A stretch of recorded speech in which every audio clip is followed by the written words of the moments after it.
Sa vie a pris un tournant terrible, le 26 juin 2023. Jalid Lesper a perdu son père, Jean Lesper, qui est mort à l'âge de 81 ans.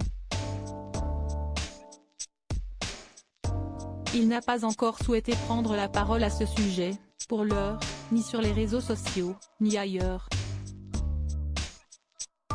La douleur est trop forte, sans doute, pour Jalid Lesper qui vient de perdre son papa. La France apprenait la mort de Jean Lesper dans une courte nécrologie parue dans les colonnes du journal Le Monde, expliquant que les membres de sa famille avaient la douleur de faire part du décès de Jean Lesper, survenu le 26 juin 2023, à Boulogne-Billancourt. Aucun détail n'a été divulgué à propos de cette disparition.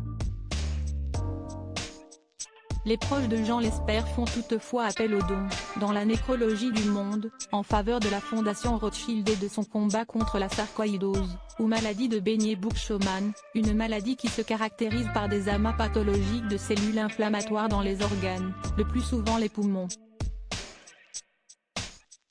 Les obsèques du comédien, décédé à l'âge de 81 ans, sont organisées ce mardi 4 juillet 2023.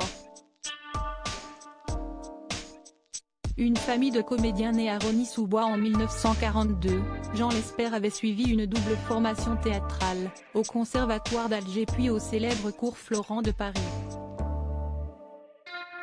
Marié à l'avocate Farida Azy, il avait eu 2 enfants, 2 fils qui ont suivi ses traces, Jalil en 1976 et Yanis en 1989.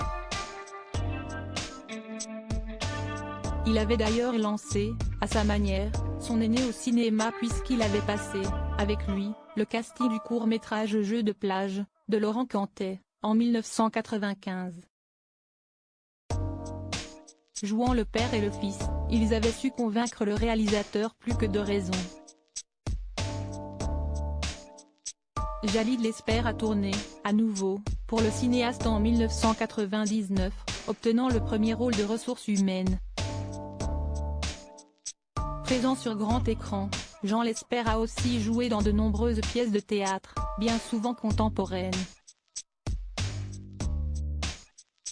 Il avait régalé le public, une toute dernière fois, durant l'année 2021 dans le monologue La chute d'Albert Camus. Toutes nos condoléances à Jalid Lesper, soutenu par sa compagne Laetitia Hallyday, ainsi qu'à ses proches, qui pleurent aujourd'hui l'homme comme l'artiste.